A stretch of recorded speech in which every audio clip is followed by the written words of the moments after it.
गांव के एक छोटे से घर में 10 साल का रवि अपनी माँ के साथ रहता था। घर की हालत अच्छी नहीं थी, लेकिन माँ हर मुश्किल में भी रवि के चेहरे पर मुस्कान बनाए रखती थी। एक दिन गांव में बड़ा मेला लगा। माँ ने अपनी पुरानी साड़ी के पल्लू से बंधे कुछ सिक्के निकाले और रवि को देते हुए कहा, बेटा, ये 5 रुपए रख लो।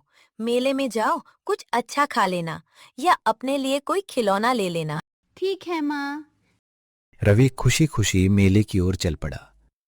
मेले में चारों तरफ रंग बिरंगी दुकानें, खिलौने, झूले और मिठाइयाँ थीं। बच्चे खिलौने खरीद रहे थे, कोई जलेबी खा रहा था तो कोई गुब्बारे उड़ा रहा था। रवि भी एक खिलौने की दुकान पर रुका। चाचा, ये कार कितने की है? 5 रुपए। रवि कार को हाथ में लेकर देखने लगा। तभी उसे अपनी माँ की याद आ गई।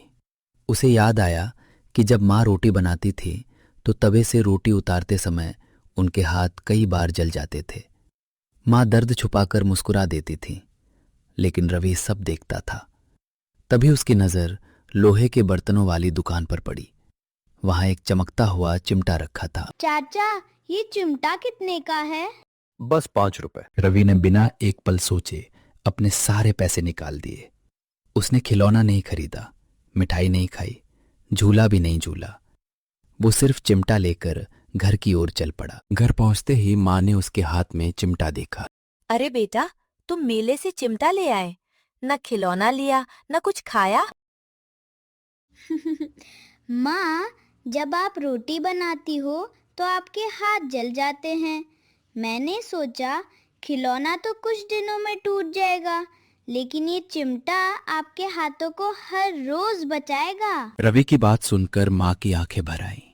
उन्होंने चिमटा हाथ में लिया, फिर अपने बेटे को सीने से लगा लिया। बेटा, लोग मेले से अपने लिए खुशियाँ लाते हैं और तू मेरे लिए दर्द से बचने का सहारा ले आया। माँ, आपने हमेशा मेरे बारे में सोचा है। एक बार मुझे भी आपके बारे में सोचने दो। माँ की आंखों से आंसू बह रहे थे, लेकिन उन आंसुओं में दर्द नहीं, गर्व था। उस दिन रवि कोई खिलौना नहीं लाया था, लेकिन वो अपनी माँ के चेहरे पर ऐसी मुस्कान ले आया था जिसकी कीमत दुनिया के किसी मेले में नहीं मिल सकती। कहते हैं सच्चा प्यार बड़े तोहफों में नहीं, छोटी छोटी परवाहों में छिपा होता है। और उस दिन एक साधारण सा चिमटा एक बेटे के प्यार की सबसे कीमती निशानी बन गया।